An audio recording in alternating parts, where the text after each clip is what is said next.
Chapter 6. Welcome. The headmaster, standing at the top of the steps of his house, shook hands with the elders of Pa Adekali, and lastly with Dura. I hope you traveled well and safe. Thank you. Dura bobbed his head. We appreciate your concern and cooperation. There were 3 long benches on either side of the spacious veranda. The group from Pa Adekali sat on the left side, while those of Komolo sat on the right, leaving a large space between them. The rest of the veranda was crowded with people who had come to witness the wedding and to see for themselves the new style of proceedings introduced by the headmaster. 4 lamps placed in strategic positions provided sufficient light for every pair of eyes. The ceremony started. Kanda, a lean and hungry-looking elderly man, was representing Yankuba, while Makalay, a short, stocky, well-fed-looking man, represented Makalay. They sat facing each other in their respective groups, ready to engage in a battle of wits in accordance with the phases of the proceedings. The hour is late, Makalay started, addressing the Pa Adekali group, and my people were about to retire to bed when you suddenly intruded upon our quiet. I don't like it, and I'm sure my people, he interrupted himself to glance around the crowded veranda. My people, do we like strangers who butt in at such odd hours? No, came the thunderous, chuckling reply. We don't. You see, Makalay faced Yankuba's group with a sober face. My people don't like it and I don't like it. He pointed to the steps. There's the exit. We'd appreciate your absence. Kanda, the spokesman for Yankuba, stood up slowly with the air of a man who knew he had something good to offer. We appreciate your frankness, my brothers, he began. Komolo is known for its candidness. We have, however, come on an urgent mission, one that will bring joy to your hearts and to ours. He paused reflectively. If you will spare us only 5 minutes of your time, we'll state our purpose for coming, and you'll be glad we did. Makalay rubbed his chin thoughtfully. You have a mouth that drips words like honey. I begin to fear you. However, he turned to face his group. Shall we give them time to state their so-called purpose of calling? Yes. Makalay waved a hand at Kanda. Well then, talk. It won't do us any harm to listen. But let me warn you. He shook a stubby finger at the Pa Adekali group.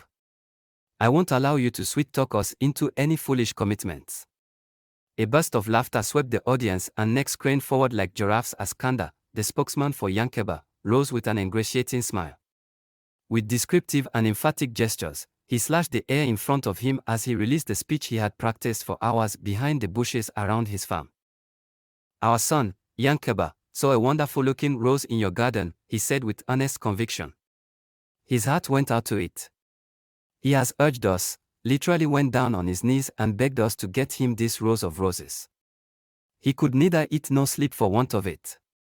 He drew a deep breath and added his height by some inches, while fixing the Komolo group with the imploring look he had rehearsed. We trust your magnanimous hearts to grant your slaves this humble request. Humble request. Makalay jumped to his short feet. Do you all hear this presumptuous command from Pa Adekali?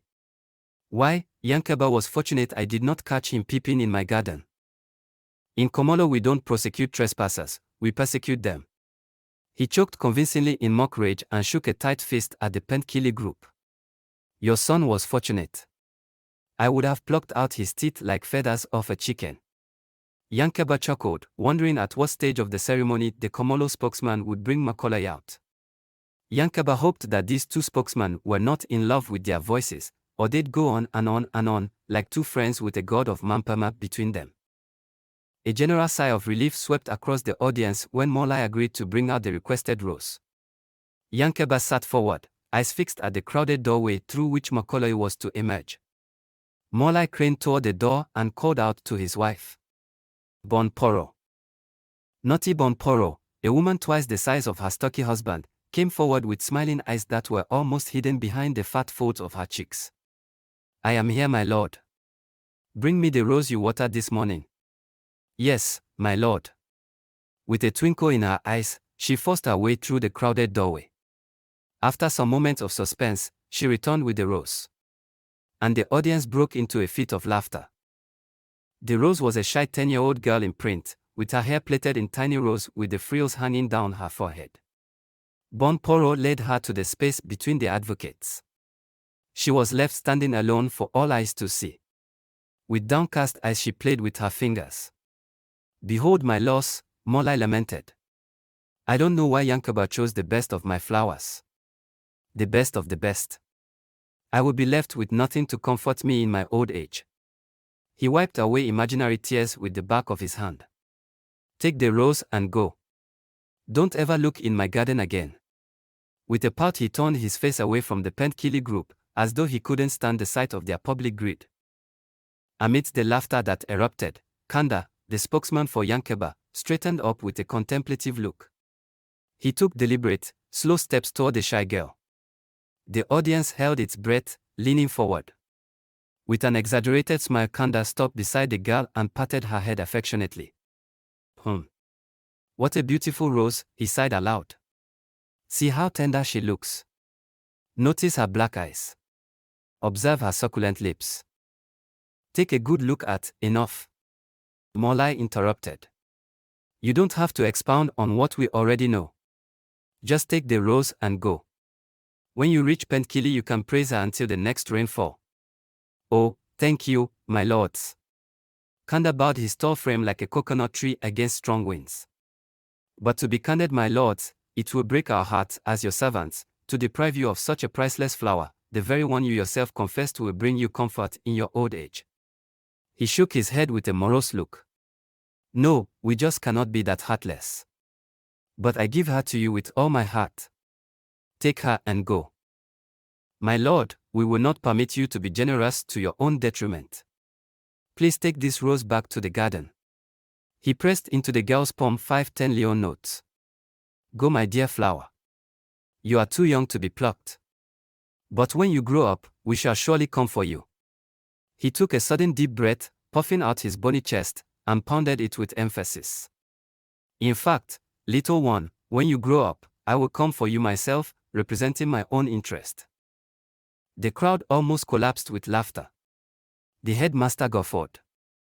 He was pleased to see Dora and Pose wiping tears of laughter from their eyes. The little girl was led back into the house by the large Bon Poro. Another argument ensued between the spokesmen. In mock exasperation, Makalay swore that there was only one more flower left in his garden. "And it is the very best," he wept crocodile tears. "It is the sunshine on a cloudy day, the smile that rose with the rising sun. What a loss. What a pity. How could you come with such a devastating request? How could you?" With great reluctance he turned to his wife. "Bon Poro, please don't cry. These people allegedly come in peace, but it seems they are determined to leave us in pieces." He drew a sob. "Go, Bon Poro, look in the garden, at the far right-hand corner, and bring out the rose, the one we thought was masterfully hidden from the roving eyes of men like Yankuba." When the rose came out, the audience roared. The very best of the roses, the sunshine on a cloudy day, was a bent old woman as brittle as a dead leaf. Her cheeks had sunk into her toothless mouth, and as she walked her mouth, it seemed as if her face was breathing like tiny bellows. She came shuffling and leaning heavily on a stick, having shrugged off Bon Poro's help. When she reached the space between the spokesman she paused, then did a slow turn that almost lasted all night, just to show off her new cotton style. The audience burst into applause and the old lady was mightily pleased. Now she stood still, walking her empty mouth as though chewing the cud. A flower physically old, but emotionally young. Kanda came over slowly to handle this false offer. A flower so old, wise, and yet so strong that she can support herself on a stick. This flower is tangible evidence of a vast deposit of knowledge and understanding. A gold mine of wisdom. How can we, with open eyes, rob our Komolo brothers of this invaluable flower? We will never look you in the face again if we commit this badness against you." He crumpled 7 10 leon notes into the old woman's wrinkled hand. Smiling toothlessly, with twinkling eyes, she dragged her feet back into the house. Makalay stood up and faced the Pentkili group. He gave them a bored expression. "I am happy to announce," he said, "that we don't have any more flowers in the garden. You have not only overstayed your welcome, but also insulted our hospitality with two-edged words. Now my brothers, he bowed and pointed to the steps. If you'd kindly look slightly to your right, you'll see the steps leading to the outside. You know your way out. Good night. He sat back, folded his hands, and pointed his nose reprovingly in the air. Kanda almost went on his knees. Please, my lords, he cried out, be patient with your servants. If we reject your best offers, know that we do it out of ignorance and inexperience. Please indulge our innocence and our bold persistence. Go make a thorough search of the garden. There's one more flower in there. But the garden is empty. Be long-suffering with our rude boldness, my lords, but the garden is not empty. Let your able-bodied servants search diligently at the far end of the garden, behind the hibiscus flowers, and there you will find the exact rose that has been drawing sighs of yearning from your servant, Yankuba. What rose? Makalay roared and trembled with sudden laughter. That rose. You are out of your noble minds. Why, that flower is ugly. We can't give it to you. It will be the ultimate insult. We want it, Kanda said. The soil of Pentkili will make it blossom in resplendent beauty. Makalay scratched his head, frowned, then peered up suspiciously at Kanda. Let me warn you now. If we go through the trouble of plucking that ugly flower, we will not take it back.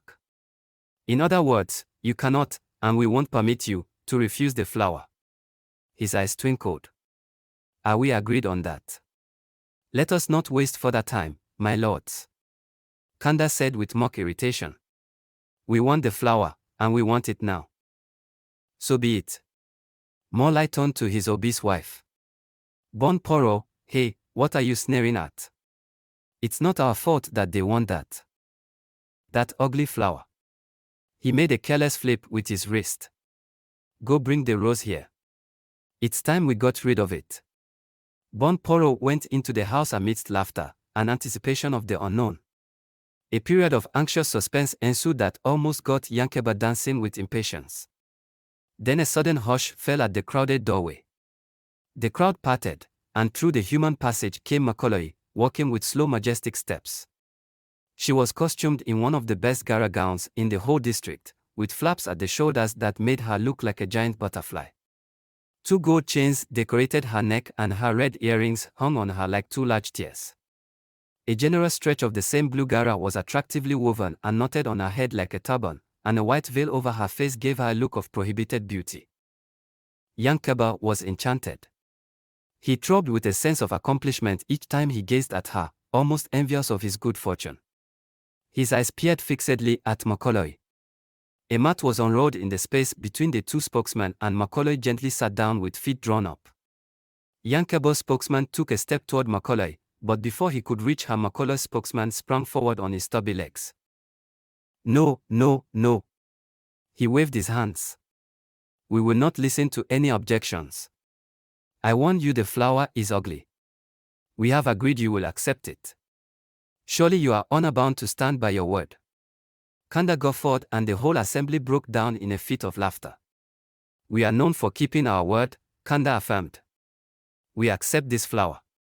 After all, ugliness is in the eye of the beholder. He turned to the Pentkili group and signaled to the 10-year-old girl who had accompanied them with the calabash containing the dowry. She made her way to the front with the calabash and gave it to Kanda. Then she went back to her seat. Yankuba brings you this gift. Kanda laid the calabash at Makalay's feet. It is a token of his affection and desire for you to be his wife. He retreated to his bench while Makalay sat still, not touching the calabash. Makalay cleared his throat and eyed the Pentkili group. Will Yankuba please come forward and identify himself? Head swiveled in the direction of the Pentkili group as Yankuba stood up hesitantly. Eyes remained fixed on him as he made his way forward and came to a stop a couple of feet from Makalay and her spokesman. We are happy to see you, young man. Makalay nodded. We feel honored, but right now we need you to help us clarify 1 or 2 things at this stage. Now please think carefully before you answer any of my questions. He paused to give Yankuba time to digest his words. Question number 1, are you Yankuba Bangura who wants our daughter Makalay Komara to be your wife? Yes. Thank you, Makalay said. even though your voice wasn't loud enough. Now let me point out one fact about Makalay you may either be overlooking or taking for granted. She's endowed with irritating habits that can drive an impatient man off his mind. Sometimes she's seized by laziness when you need her strength. At other times she comes under the grip of stubbornness when you need her reasonableness. And even at some other times she becomes stupid when you need her cleverness. Makalay screwed his eyes up at Yankuba. With all these dubious endowments, do you still want her to be your wife? Yes. Brave man, Makalay said. But let me warn you. If later you convince yourself that Makalay is not the woman for you, do us a favor. Keep her to yourself. And while keeping her to yourself, do us another big favor. Keep your fist to yourself. Don't practice wrestling and football kicks on her. The audience giggled at the advice, because it was a public secret that Makalay himself was a devoted wife-batterer. But that did not spoil his advice. He turned his attention to Makalay. Makalay. No. Look up, please, at this young man in white. Do you know him? Yes. He's not perfect. Makalay cautioned, and by the look of him he's strong. I wonder what he'd do to you in a fit of violent temper. Have you thought about that? And are you willing to take the risk? Yes. Brave girl. Makalay nodded. Let us now see you demonstrate your acceptance of him. Makalay leaned forward, picked up the calabash and cradled in on her lap. The audience exploded with loud applause. The faces of the in-laws beamed with pleasure. Before making any binding pronouncements, Makalay continued, we'll first examine the contents of the calabash in private. Perhaps we are being offered unripe mangoes for one beautiful or ugly flower. Makalay accompanied her uncle and other relatives into the privacy of the headmaster's large bedroom. They unwrapped the satin from the calabash and brought out the contents, some generous pieces of brilliant cotton material, 20,000 leons, 6 kola nuts, needles and assorted colors of thread. The logic behind these traditional presents was that if in the future the bride were to claim that her husband never gave her gifts, the husband could point out to the traditional paraphernalia he had brought as part of the dowry. Satisfied with the calabash, the Komolo group came back to the veranda with Makalay. At this stage, Makalay announced for all to hear, we thank Yankuba. We have seen his gifts, and we appreciate the gesture. As our proverb says, it's not the money that matters but the respect. In view of this we can now pronounce the two of you, that is Yankuba and Makalay, husband and wife. As Yankuba and Makalay were standing beside each other, Makalay shook their hands in congratulation. The audience hesitated a split second, then burst into applause. Makalay called on the headmaster to say a few words before any festivities were to begin. The headmaster rose, towering above Makalay and many others. Congratulations, Yankuba and Makalay.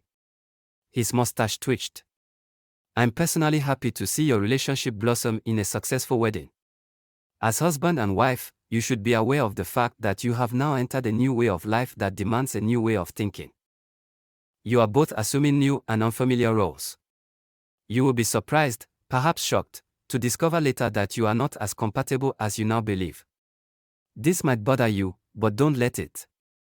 Because, though compatibility is an important factor in marriage, it is not the all-important factor. The most important is how each of you personally view your incompatibility, your attitude to problem solving.